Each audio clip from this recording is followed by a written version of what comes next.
everybody, this is Ostuni, and welcome to what I believe is probably going to be the final episode of Warframe, What Now? Oh, and by the way, in case you're wondering about this little doohickey right here, I am actually trying out a new mic setup. I have a arm for the mic now, a shock mount for it, and a actual little pop filter right here, so I'm hoping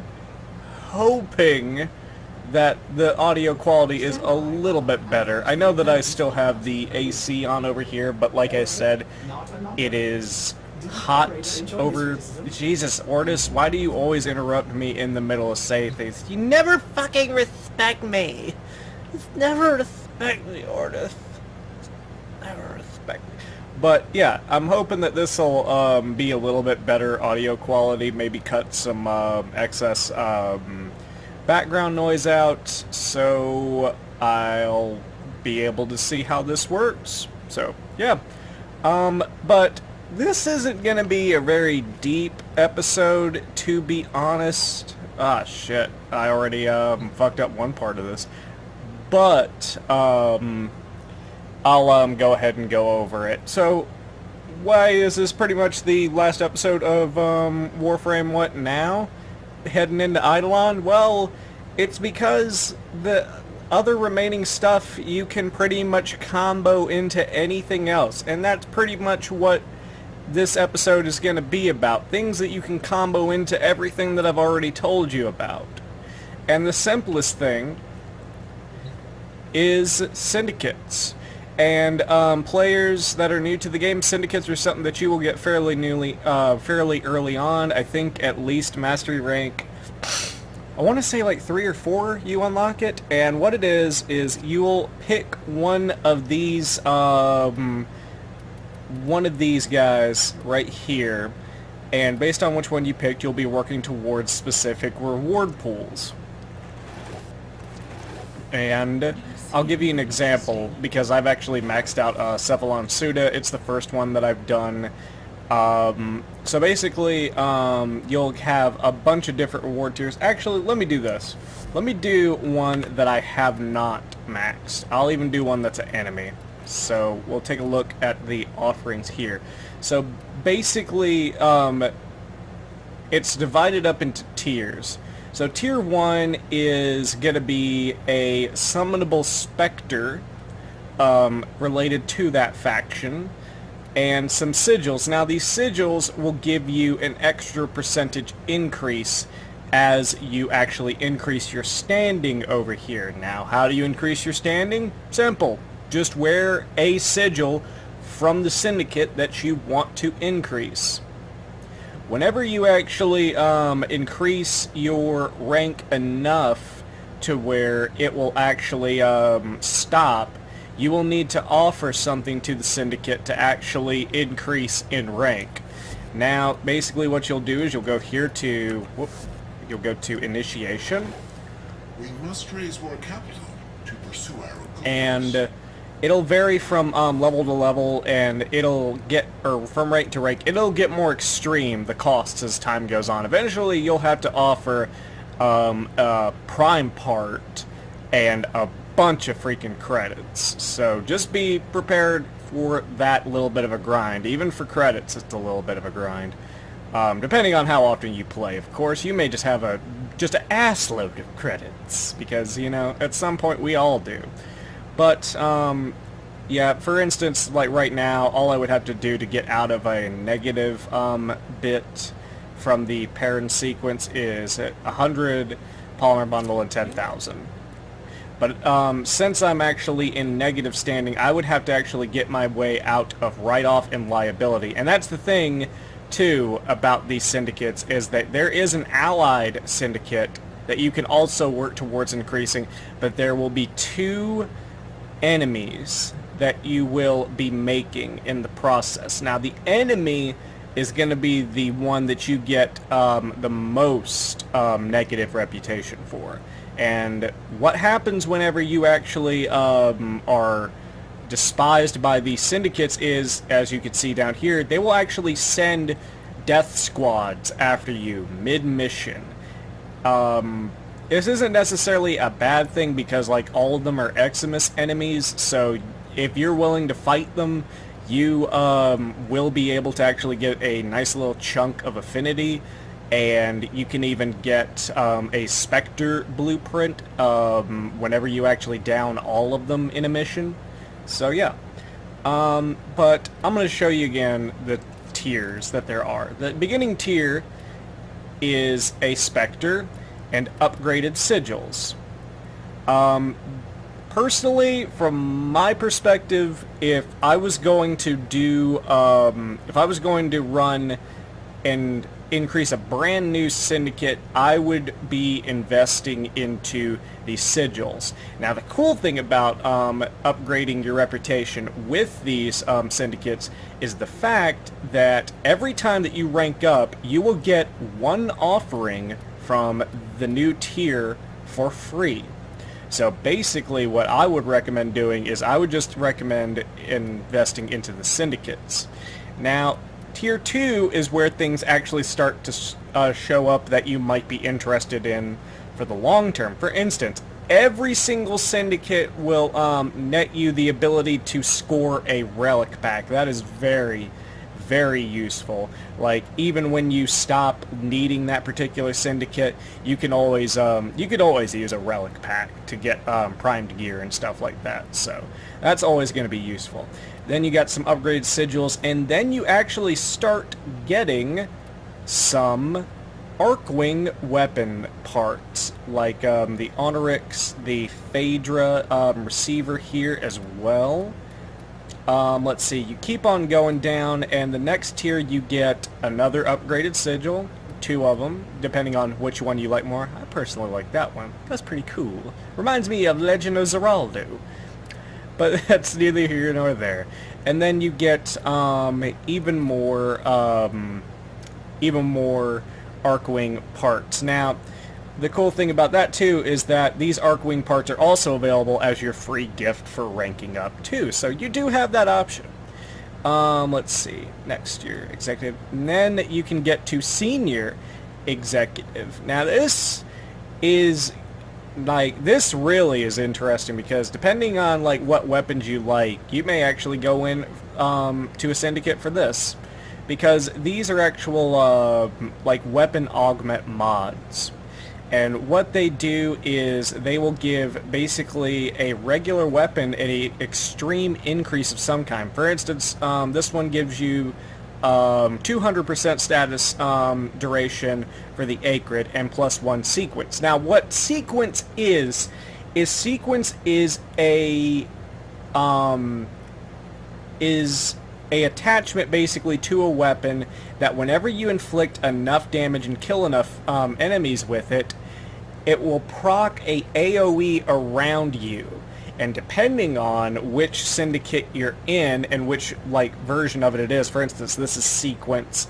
Cephalon Suda doesn't have sequence, but it has its own, and so on and so forth. But each one has a different effect, and each one of them are tailored towards a specific type of play style. And you can stack these up pretty well, like, and I'll show you kind of what I mean by that in a minute. But another example with the Grinlock, 200% critical chance.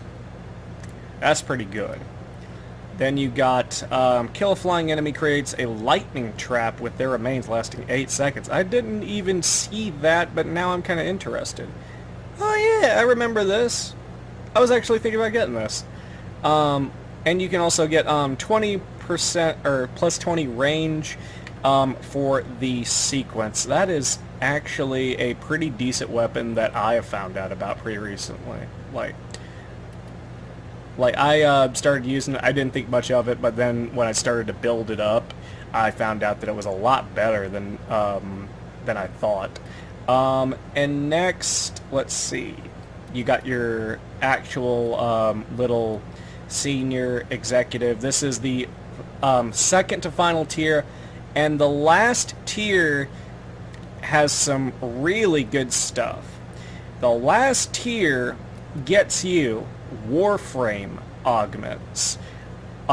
Basically, these are mods that will change certain aspects about one of your Warframe's abilities, and there's one for just about every Warframe right now, besides a few of the brand spanking new ones. Like, I don't think Octavia has some out yet, but it doesn't take much time for them to actually get to the newer Warframes. Not too much longer. Like, I expect like maybe a little bit after Plains of Eidolon, maybe during Plains of Eidolon we'll actually get some Octavia augments, but what's some good examples of one? Let's see, that I can personally vouch for. Let's see, like the Necros ones I know are pretty interesting, like Soul Survivor. You can actually use Soul Punch to revive a downed enemy with 30% health. That's a pretty interesting little feature. Let's see. Terrified, Creeping Terrified affects affected enemies are reduced speed by 60%. Can't talk today. To spoil, and it no longer consumes energy but consumes 10 health per second per corpse instead.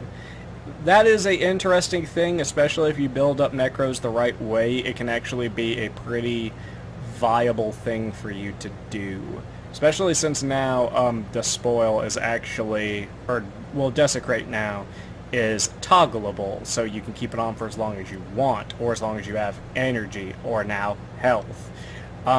Shield of Shadows is pretty interesting too. It's for your Shadows of the Dead, and let's see, shadows within 50 meters each take 6% of the damage done to Necros in his stead. So basically, this one's your survivability mod. Let's see. Who's another one? Oh yeah, like Valbon has some pretty interesting ones too. Like the Tesla link. Every pair of Teslas will connect, forming a beam that will cause 250 slash damage when contacted. Pretty cool. Bastille augment. And I think this is where you'll actually get a little bit of argument as to which one's truly better. So, Bastille augment when at 100% max capacity. It has a 100% to repel new enemies that enter the radius. So basically, Bastille can then be used as a wall as well. And then Perpetual Vortex, 70%. It'll actually increase its duration by 70% for each additional vortex thrown into it. So that's interesting. Like, you can keep it going for a long time. I don't think it'll be endless or anything. But besides all those, there's something else too. You get one final sigil, and what I'm about to show you beyond these augments is not available for your first choice for like upgrading to the final rank. So you're gonna have to grind for these no matter what. And they are the Syndicate weapons, and most of these are actually pretty good. Like, for instance, you have the Secura Dual Kestra, you have the Secura Penta, and the Secura Lecta. And most of these have increased stats from their standard versions, and they all have another thing in common too. Well, at least the primary and the secondary do. The primary and the secondary Syndicate weapons also have that innate Syndicate proc that I was talking about earlier that the weapon augments give. They have them built in addition to the fact that they have increased base stats for the most part. And for the Syndicate weapon, most of them actually have a unique mechanic. They don't have that same Syndicate proc, but they usually do have something kind of interesting. For instance, whip the enemy out of their ill-gotten gains, double credit drops on kills. So that is the Secura Lecta's special effect. Pretty nice. Especially if you really want to like grind up credits like hardcore. Like if you just need every little advantage. Another thing that you can do is you can actually get your hands on a Syndicate exclusive Cyandana. And all of these Cyandanas actually have something unique about them too.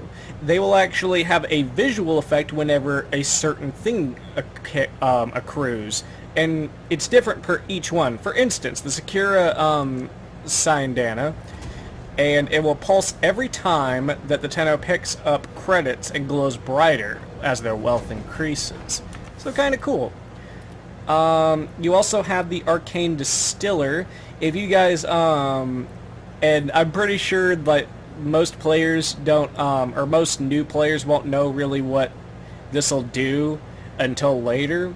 But basically, if you put an arcane attachment onto your helmet or your Cyandana, you can use this to remove it. So that is what is up there. And also, for all of you Fashion Frame fans out there, besides the Cyandana, you can also get a Captura scene from each one of the Syndicates. Some of them have two. But, personally, if I had to pick a Syndicate to go with first, this is actually a pretty tough one. I think things that you have to consider whenever you actually want to pursue a Syndicate is what Warframes you're actually using, because every Syndicate has different Warframe augment mods. But purely from weapons, I think Arbiters of Hexus actually has a good selection of stuff, personally. They have the Telos set, which is the Telos Ek Bolto, the Boltor, and the Boltace. So very nice little group of weapons here, especially the Telos Boltor, which is right about on par with the Boltor Prime. So if you can't get your hands on a Boltor Prime, this is actually not too bad a substitute, especially because you have to remember that this actually has a Syndicate proc to it. So every once in a while you can pop it and it'll inflict damage, and I can't remember what the Arbiters of Hexus augment does. Let's see. Let's see if I can figure it out.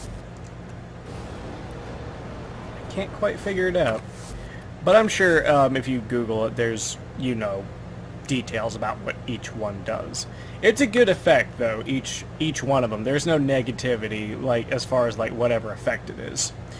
But as I said, probably the best way for you to do it, in my opinion, is to just get the sigils each time that you upgrade, because you want to blast through these ranks as fast as possible, so you could just get to the point where you're at the end and you're just grinding for just everything much more, or much faster. But something else I would suggest too, if you're at a point where you're about to upgrade a rank or something like that, and you really don't have whatever it is that they're going to ask for you to pop up to the next rank, just go ahead and use your standing. I mean, you're going to be waiting to get whatever it is that they want anyway, so yeah. But another thing that you can actually do, and I'll suggest this before we really sign off, is watch the alerts. And you can actually do that over on Twitter. There are a bunch of different Twitters that will monitor different types of Warframe alerts for you. And there's one that's specific, or as specific as it'll tell you when helmet blueprints are available, which is basically free cosmetics for you guys. Ones that just tell you when everything is available. One big thing that there is to be gained out of really watching the alerts, and I know that you won't be able to get every single one because there's only 4 of these a day, but this is a big thing that I think is going to pay dividends down the road. And that is actually going out and getting Nitane extracts. For those of you who are brand new to the game, Nitane extracts are starting to become a resource that a lot of stuff is going to be used, or a lot of stuff uses. Dang, I have 9,999 nanospores. That's kind of weird. Oh, but whatever. So, Nitane extracts, we've been using them a lot more as of late, and if you're wondering how to get them, the only way that you can get them, because you can't even buy them off the marketplace, you can't trade them with players or anything like that, is you have to wait for an alert to pop up and do that mission. Now the good news about that though is if you are able to do the mission, most of the missions are pretty easy. Like, there aren't going to be a whole bunch of missions for Nitane where you just aren't going to be able to finish. Like, I think pretty much like the leveling caps out at like level 12 to 15 or something like that. So you shouldn't have a problem getting that. So, yeah, that's actually something you can do. And that can be incorporated into anything that I actually mentioned, because grinding for reputation with the Syndicate is just as easy as putting your Syndicate sigil onto your Warframe and actually just going out and just doing anything else. Grinding for credits, grinding for affinity. It all goes towards it. So, yeah.